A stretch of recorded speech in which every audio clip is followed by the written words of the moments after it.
Look, if you're not where you want to be in your real estate agent sales business and you feel like, man, you're just trying everything, nothing's working, I totally get it. You're actually I'm gonna introduce you to an agent right now who I'm coaching, who, like you and most other agents, tried many different things to succeed, all of which didn't work. We're gonna actually talk about the changes he made in his business that's allowed him to generate a six-figure income as a listing agent. So we're going to break down his entire business so that you can simply start to implement exactly what you're going to learn in this video to start producing the results I think that you want. And if at any time as you're watching this video, you'd like to have a conversation about a coaching relationship like the one I have with this agent, I'll put a link in the description. How did you come to the conclusion that you were willing to invest in yourself and hire a coach? And then why, of all these coaches out there, why did you decide to work with me, out of curiosity?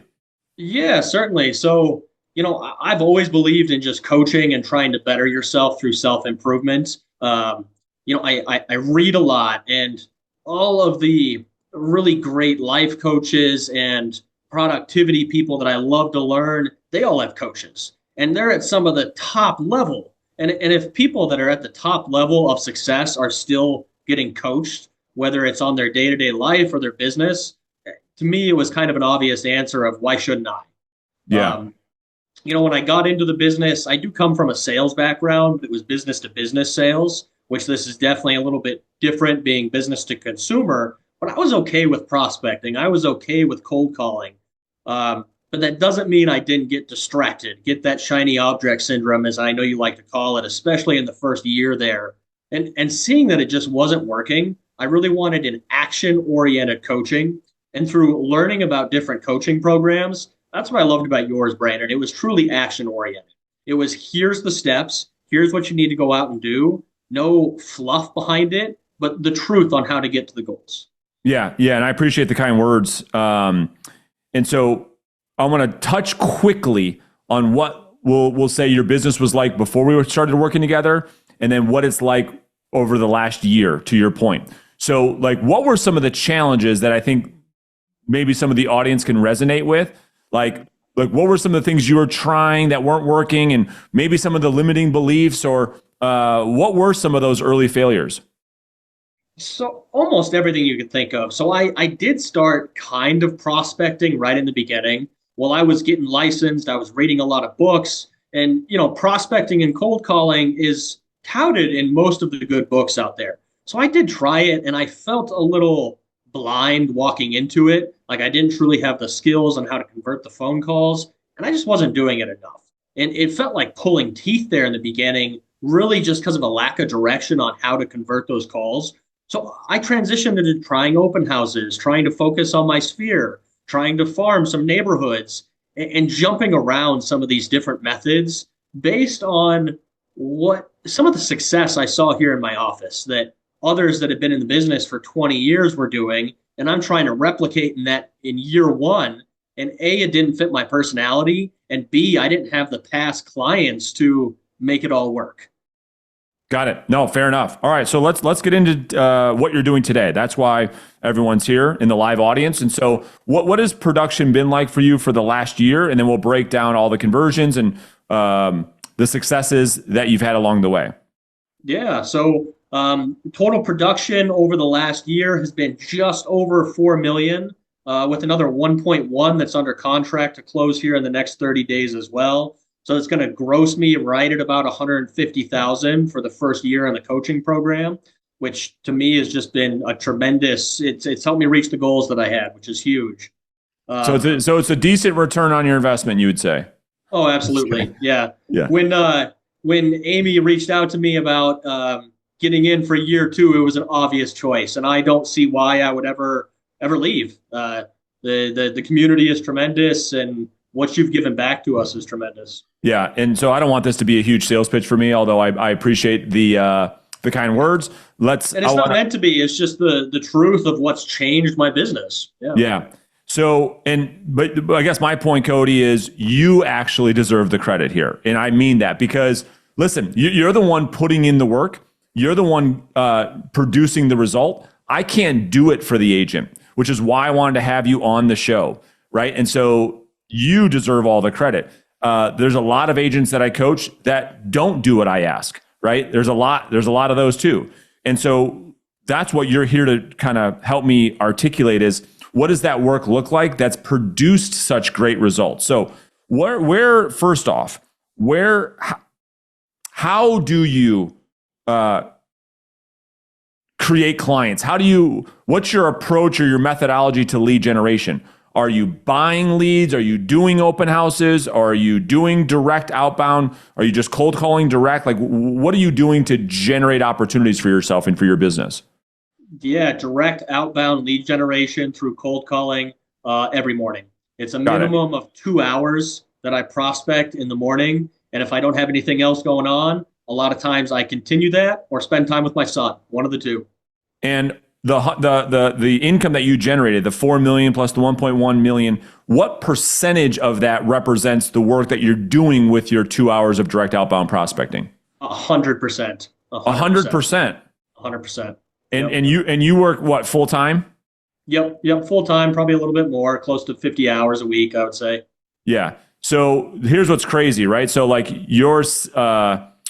so you're doing 2 hours a day. You work a full calendar, which is 250 days a year, right? So you've done about 500 hours of this type of work. And so that pays pretty well, right? 150 grand divided by 500. What is that? $300 an hour. So pretty good income for the work that you're doing. What sources of business, in other words, who are you calling? Yeah, so when I first started, I definitely needed some now business. So I was hitting the expireds pretty hard. Now I've really dialed back on expireds to just hyper focused on maybe a couple expireds that I want, and the rest is just circle prospecting. Yeah. I love it. Something that you said probably mid last year that you said, if I could give every agent, 25,000 and tell them just stop prospecting expireds and FSBOs and go after circle prospecting, I would tell them to do it. I kind of took that to heart and said, well, why not? There's less competition. The conversations are a lot friendlier and a lot less combative. And I can really pinpoint the areas that I want to sell and the price points I want to sell.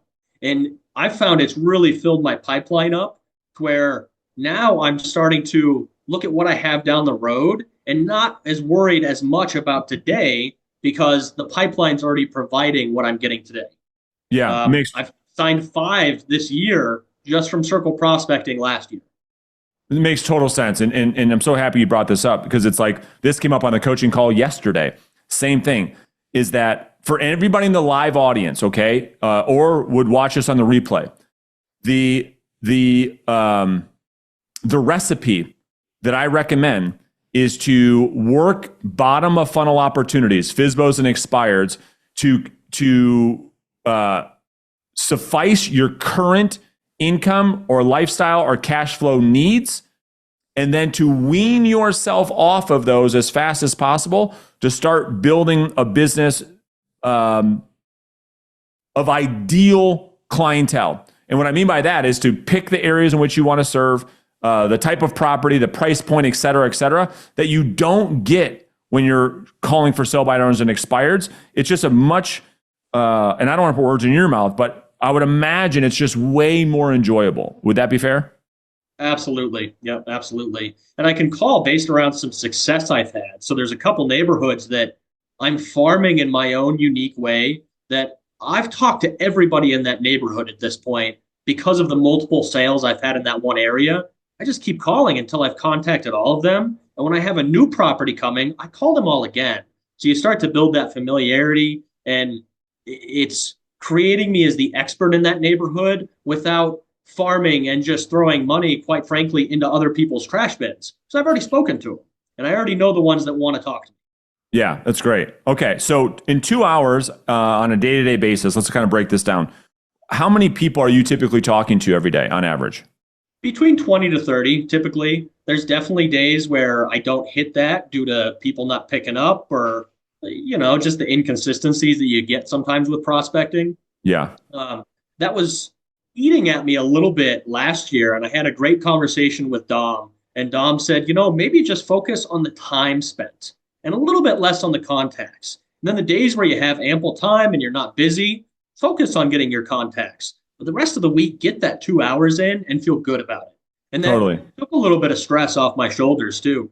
Yeah, because really what we're looking for in the time that we're spending is the leads and appointments. So that's really in that 2 hour period of time, if you talk to 15, 20, 25, or 30 people, how many leads, Cody, do you typically generate? In other words, what is your contact to lead generated conversion ratio? Yeah, so it's between 2 to 3 leads on average for that 20 to 30 contacts. So about 10%. That's great. And so is that the same for circle prospecting as it was for expireds, or are the 20, 30 people you're talking to, I want to get really specific here, is that broken up between FSBOs, expired, cancel, withdrawn, circle prospecting, et cetera? Or is it all circle prospecting now? It's 90% circle prospecting at this point. My expireds, I've dwindled down to only calling a couple in the mornings if I really want that listing.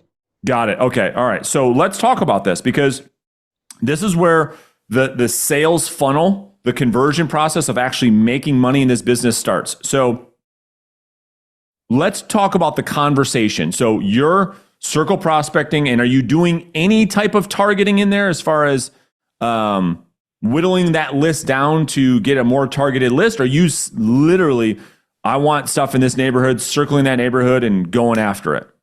Nope. So I'm dialing it down a little bit. I want to make sure that they've owned the property for at least 5 years to prevent running into an upside down sale. And they're just more likely to have a move coming up.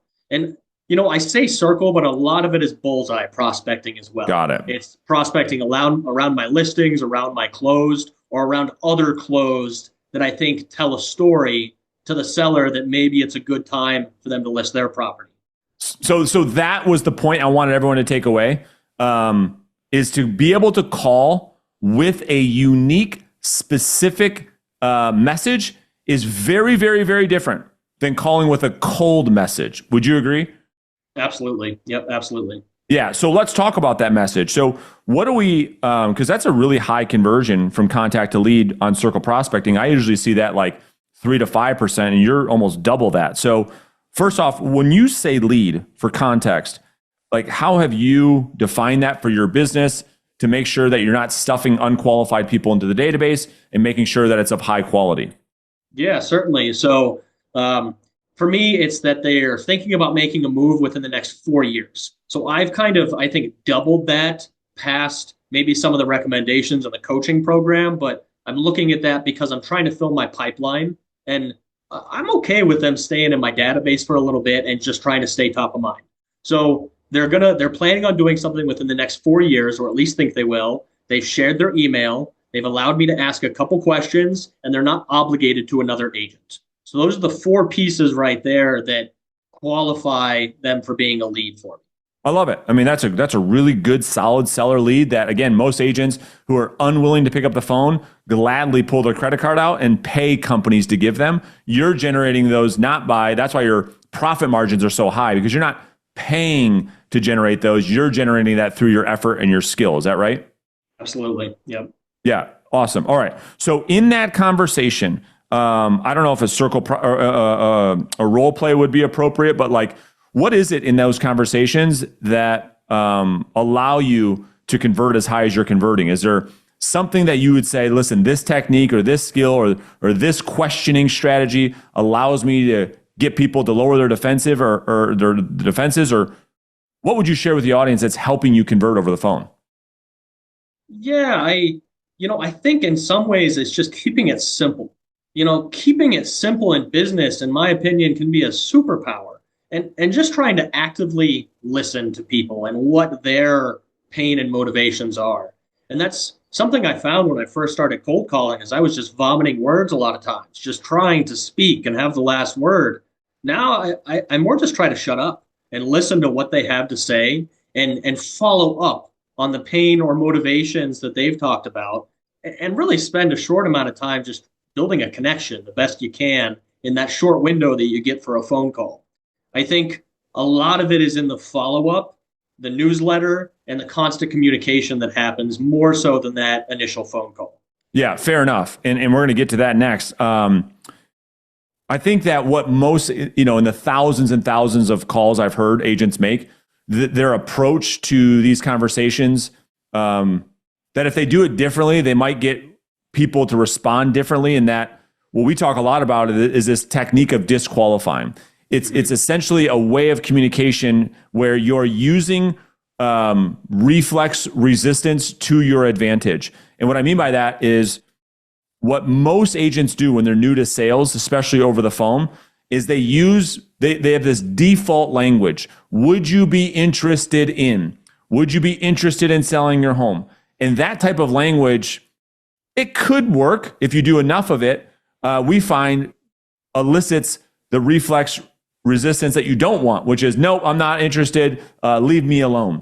Versus what we teach, which is the disqualifying language, which is to do the opposite of that, is to assume the no interest to get people to argue back with you. Have you adopted that approach? And if so, how has that worked for your business? Yeah, I think absolutely. I mean, really, the entirety of the communication is based around, in a lot of ways, trying to push them away. And, like I love your language of when somebody says, yeah, we're thinking about a move. I say, well, why? That's a beautiful home. I don't understand why you'd want to move. And people really open up on their motivation when you're just pushing them away. You don't feel salesy. You don't sound like a salesperson so much. When in reality, in my opinion, it's just brilliant sales psychology that's making it work.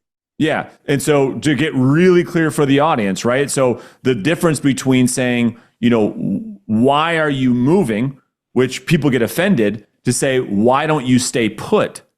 Mm-hmm. You both of those get a reflex response, and one's working to your advantage, one's working against you. And that's what you're saying. When you ask people not why are you moving, offensive, why not stay put, right? You're making the argument for the status quo versus the change. And then when you make the argument for the status quo, they argue the change. Is that fair? Absolutely. That's very fair. Yeah. Awesome. All right. So, obviously, there's a lot more nuanced to that, but we only have so much time. All right. So talk to us about lead follow-up, the importance of it, and what you're doing to execute on your follow-up at a high level. Yeah, certainly. So, no matter what somebody tells me, of course, the golden rule, I cut it in half. So they say, call me in 2 years. I'm going to call them in a year. I've got it set up in Mojo to where I just have a folder for every single month. And I make sure I call all the people in the follow-up for that month. So I'm still working through February 2025 because I noticed I front-loaded those folders quite a bit for January or February. So that's a big piece of it, is just setting up the organization of knowing when to follow up with them. I actually just started with Mailbox Power, and I'm still working on getting the rest of the campaign set up. But I've been on, I think it's a local mailer out here called Boomerang that really highlights local businesses, and they get coupons for those local businesses. So in the past year, they've gotten a monthly mailer from me, from the Boomerang with the local businesses. They get a weekly newsletter, and then they get a market report once per month. And then they get me calling them at least cut in half from when they told me to, or once a quarter if I consider them not a warm lead, because I have a little bit more of an intense follow-up system for warm leads. But I do think there's a kind of a middle ground of that cold to warm. And in that middle ground, I try to call them at least once per quarter. Yeah, it's great. And keep going back to what you said before, keeping it simple. Everybody wants to make follow-up this Frankenstein, this overcomplicated, brain damage of robots going to houses and automate this. And you don't need any of that. You keep it really simple, A, and B, I want your opinion on, do you believe that of all the things you do in lead follow-up, that the voice-to-voice phone call is the thing that actually moves the needle the most when it comes from lead to appointment set? In other words, if you had to only do one lead follow-up technique, you could email, you could set somebody up on the monthly market report, you could do the Mailbox Power, or you could call, or you could do your email newsletter. Which of them would it be, and why? I would call them. There's nothing more powerful than face-to-face communication, and voice-to-voice, I think, comes in second behind that. That's right. And we know this too. Most agents are just terrified of cold calling. So there's two people in this office, this Remax office, out of 100 something that cold call. Me, and one other heavy hitter. Well, there's three. There's another that's a part of this coaching program. So I guess there's three of us. To me, that tells the story of how powerful it is to get that phone call because most of the competition isn't doing it. Yeah, I love it. And so, just quickly on the follow-up stuff, because if I'm listening to this, I'm curious, when you're doing your email newsletter, what kind of stuff are you putting in there? High level, like, because that's a hard thing for agents to execute on too. But like, how have you been able to just do it consistently? Yeah, so I mean, your done for you content has helped me with many of those weeks. Sometimes if I go in and read the done for you content and it's not as relevant to my specific market, I'll go in and I'll look for articles that are specific to this area and reword them sometimes to the communication I want to get across, or just updating the stats a little bit to make it hyper focused to the areas that I'm pinpointing. I just try to make it captivating and compelling, I think is the important part. So a lot of it is just copying other great information I'm finding out there and quite frankly, rewording it to my style of communication. That's And exactly again, right. just keeping it simple.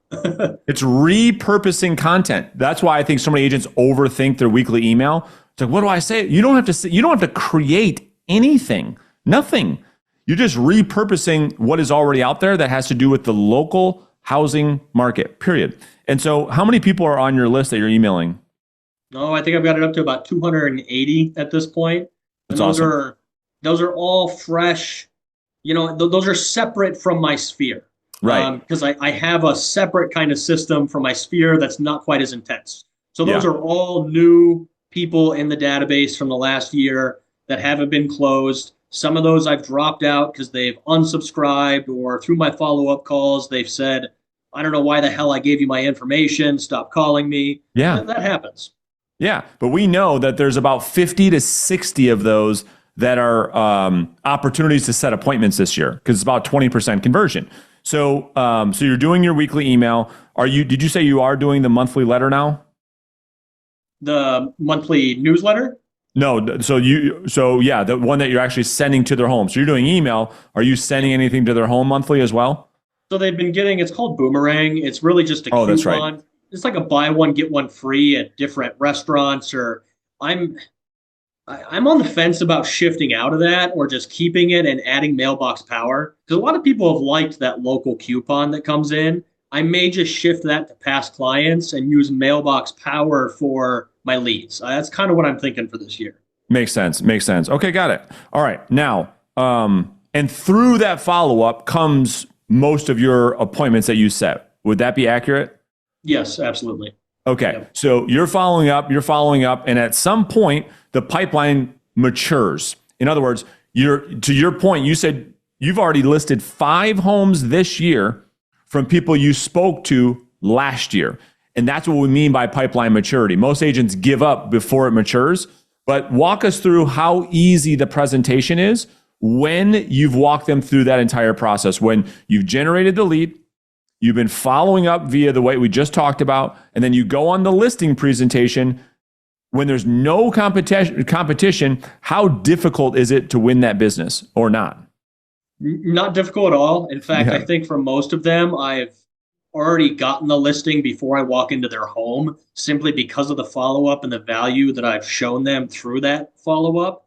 And also because they're sometimes I recommend that they talk to other agents. I found that to be kind of a powerful piece of that appointment conversation of just saying, hey, I hope I'm not the only agent you're talking to.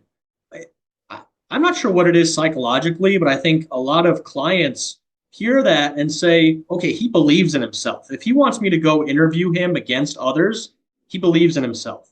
A lot of times I don't think they do, but I make that recommendation. But with that said, I found it to be very important to still go into that presentation and do the entire listing presentation from start to finish like I haven't won the business, because it really builds that trust in me as their agent, and they're more likely to follow my recommendations, I think. Oh, absolutely. Yeah, I totally agree. I've said this for years.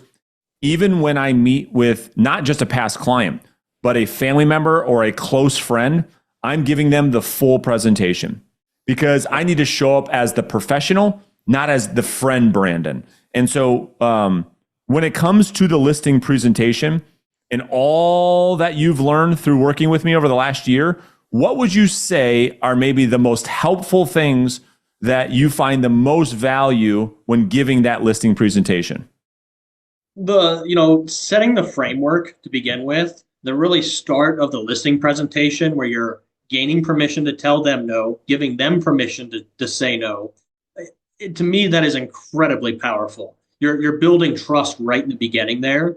And something that I've actually heard from a lot of the prospects and clients is running through each and every comp and really explaining the entire process to them. It doesn't give away the secret sauce. In fact, I think it shows that knowledge gap and brings them closer to you. For me, those have been the two most powerful parts, in my opinion. Yeah, totally. Right. So setting that agenda, that upfront agreement, and then the pricing presentation. Yeah, those are probably, the two most important parts of actual winning clients or obtaining clients the right way without desperation, without begging and pleading for their business. You're earning people's trust and you're enrolling clients is probably the best way to say it versus begging for business. Because to your point earlier, when you talk about going there with equal business status and not going there with such desperation, where a lot of agents will hear what you said, well, you encourage them to talk to other agents. Why would you do that? It's because there's such a lack of value delivery that most agents couldn't fathom, not only just saying that, but actually believing it, because it's like you show up not needing the business is the thing that actually makes you attractive to the prospect. And that's been your experience. Is that fair? Yeah, that's very fair. And sometimes when they compare it to some of the other presentations that are out there, it actually makes it more of a slam dunk for me because they're like, wow, that was shit in comparison to everything you just went through with me. Yeah, it gives them something to, that perspective is like the most valuable thing. All right, so last question for me, and then we're going to open this up for Q&A. You guys can start raising your hands. If you could go and get licensed again, I am curious, like what moves or decisions or things you would do differently that maybe would have gotten you closer to the results that you're at now faster?